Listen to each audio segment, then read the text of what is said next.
What is up, everybody? Happy Monday, if there's a such thing. It is your boy Baddog back with another edition of a New York Giants video.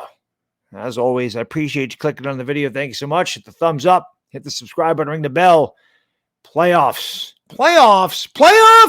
That's right, New York Giants fans.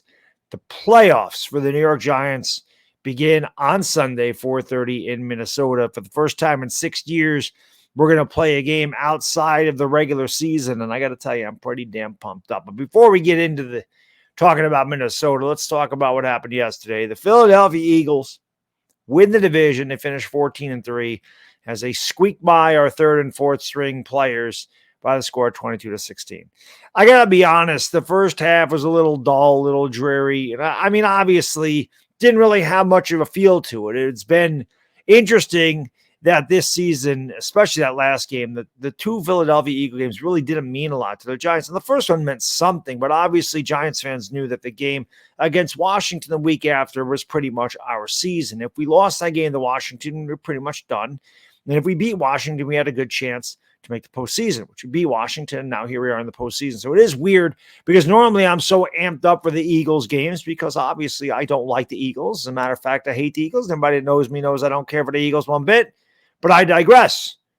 We may see them in a couple weeks, and it would really matter, right? But I thought that the Giants, honestly, the defense especially. Now, Davis Webb hasn't played all year. Davis Webb has never started an NFL game, and I actually thought he did pretty good considering the fact that he never started an NFL game. I think the Giants were working on some things. Definitely the fake field goal was something that they tried. It did not work. Chris called the second half onside kick to start. So he said, maybe go with an onside kick here, try to get that. The first one, they almost recovered it.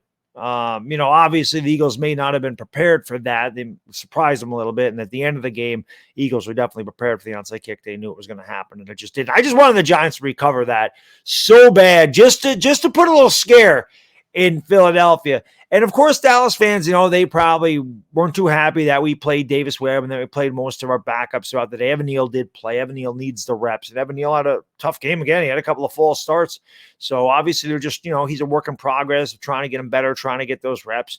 I'm not too concerned about Evan Neal. I think he's going to be really good. Andrew Thomas struggled his rookie season too. So I think all the reps Evan Neal can get will definitely benefit him in the future. But Dallas really can't be upset about it. Going into the game, they could be, but the fact that they couldn't beat Washington with their starters pretty much says it all. So even if we would have been able to pull that game out by some miracle yesterday, Dallas wasn't going to win the division. But I thought the defense was unbelievable. Wing Martindale's done such a good job with this defense. I thought Timon Fox had a great day yesterday. I thought Rodarius Williams, outside of the first play where A.J. Brown pretty much beat him on a slant, I thought Williams played really well. I thought the defense in general played really well. Now, I know Jalen Hurts still battling a shoulder injury, but he didn't look great.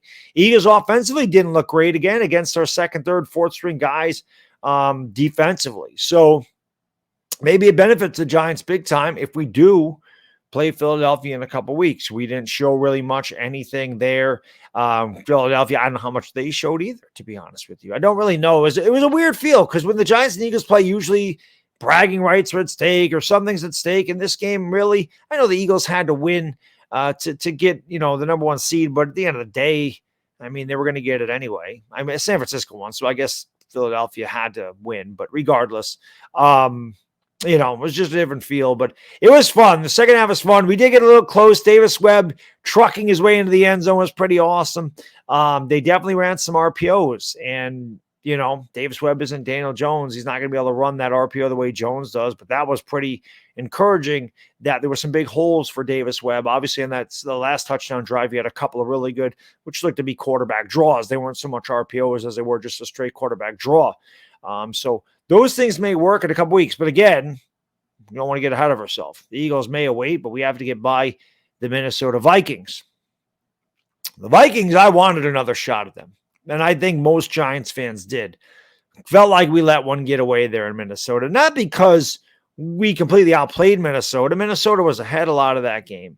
But when we went down to tie it up and they got the 2-point conversion, we went down to get that touchdown, then we got the 2-point conversion. I just felt like we had all the momentum. And I felt like if that game went into overtime, we would have been able to beat Minnesota. Obviously, we played them pretty tough. We played them pretty even. Justin Jefferson's going to be a pain in the ass. He's one of the best receivers in the league. As Wink Martindale said, he's one of the top 2 receivers in the league, and he ain't number 2. He is obviously an absolute beast. There's no question about it. Dalvin Cook is really good. Adam Thielen. They got some players. TJ Hawkinson is going to be a major pain for us because we have a hard time covering the tight ends. He's one of the better tight ends in the league. So Minnesota's offense is pretty good. And I don't think that anybody denies Minnesota's offense is pretty good. Now, Kirk Cousins, to me, has some question marks. Kirk Cousins has never really been good under the spotlight in a big-time game. He just hasn't been. That's not saying that he won't, have a good game this game, but he's definitely prone to making mistakes. And if our guys are healthy, if we get Aziz and Kayvon Thibodeau and Leonard Williams and Dexter Lawrence, and they're all healthy, we can put some pressure on Kirk Cousins. He's definitely prone to turning it over. Remember the first game that we played Minnesota, we lost that turnover battle. We turned it over twice inside the 20. Bellinger had the fumble. DJ had the pick. And really a third turnover was Richie James dropping a pass that Daniel Jones put right in his breadbasket that would have converted a third down inside the 20, and we had to settle for 3 there. So, again, we did make some mistakes in that game that ultimately cost us.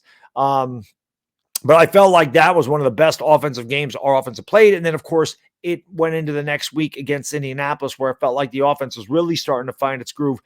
Maybe they did save, Daniel Jones a little bit here and let him open it up here at the end of the year. So I don't really know. I do believe that the Giants can move the ball in Minnesota. Their defense isn't very good. Nobody really scares you on that defense. So I definitely will be able to score with these guys. But this time around, I think the Giants got to win the turnover battle. We win the turnover battle against Minnesota, I'm pretty sure we're going to win this game. I don't think they're that much better than us on paper. They look better than us. Everybody looks better than us on paper, but it doesn't mean anything, man. The Giants are able to win 9 games. Tennessee look better on paper than us. We beat them. Green Bay looks better on paper than us. We beat them. Baltimore looks better on paper than we do. We beat them. You can say Washington even maybe looks a little bit better. I don't think Washington's better than us. I think we're pretty even, but we beat them too. And again, I just think Wink Martindale's defense, I think he'll have something for Minnesota. I think you're going to see some different blitzes and some different things to try to get pressure on Kirk Cousins. Now, if we don't pick up there, if Minnesota does pick up the blitz, we don't get there in a blitz, that could spell problems. Adoree Jackson should be healthy for this game. Obviously, we didn't have Xavier McKinney the first time around either when we played Minnesota, so we're going to get some of our secondary help back, and that'll obviously will help out a lot, especially if Wink does want to be aggressive and bring some pressure. Now, I don't mind. I know Wink is a gambling guy. I know Wink does like to bring the pressure, but I did not like those at the end of the game when it was like 3rd and forever, and we brought pressure, and they were able to get in field goal range with that wide receiver screen. So, but Wink does like to bring the pressure, and again, if the Giants are able to get Kirk Cousins, I definitely think that he's prone to turn it over. So, listen, this is going to be a tough matchup. A lot of us seem like we're confident. Like, I'm a confident guy. I believe that we can beat Minnesota, but I'm not sitting there going, oh, they're a pushover. We're going to run right through them. Philadelphia's on deck, blah, blah, blah. We have to get through Minnesota. We're playing indoors. We're playing against one of the better offenses in the league, playing against maybe the best receiver in football. They got a good running game. Like I said, they got one of the best tight ends. It's a good offense. Their defense doesn't really scare you that much. But if we, get into an offensive battle with this team, it's going to be a little bit tougher for us. We have to come away with 7. We have to finish drives with touchdowns. We've been good at that this year. This team was 31st and 32nd, I think, respectively, the last 2 years. And this year they were in the top 10 in offensive touchdowns. Another good thing that happened yesterday was Kenny Golladay finally got off the schneid and got a touchdown for the New York Giants. He's been here for 2 years, no touchdowns, not really noticed a lot this year, didn't really play a lot this year. Brian Daboll seemed to be very happy for him that he did get the touchdown. I don't really know what the deal is, why Kenny Golladay doesn't play. I can't sit here and speak. I don't know what goes on in practice or whatever. I just know that these guys said if you don't practice well, you're not going to play. Kenny Golladay hasn't played a lot. All I can say is this, Giants fans, Kenny Golladay scored a touchdown. And all we can hope for as Giants fans is that if he does get playing time in the postseason, that's the guy we get, because that was one hell of a catch. That's the guy. That catch, that's what not that we expect that catch every time, but that's what we expected when we got Kenny Golladay. That was what we were looking for. The guy with the big target in the red zone that can make those tough catches in the end zone, that can get those 50-50 balls, and that can score.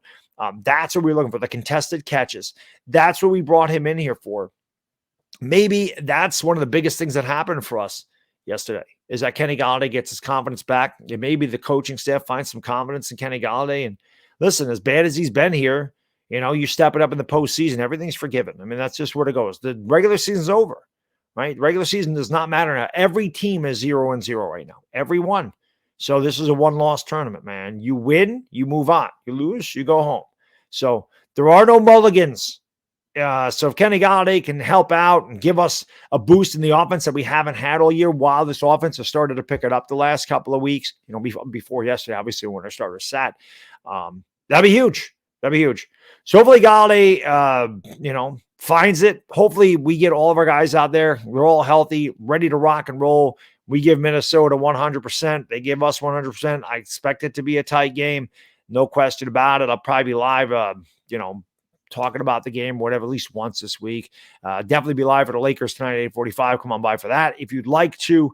And it's really all I got in this video. So thank you for watching. Always do appreciate it. Again, if you made it this far, you're a trooper. Like, subscribe, share it out with a Giants friend. And we will see you next time. It is the Baddog Dizzle, and I'm out. Peace.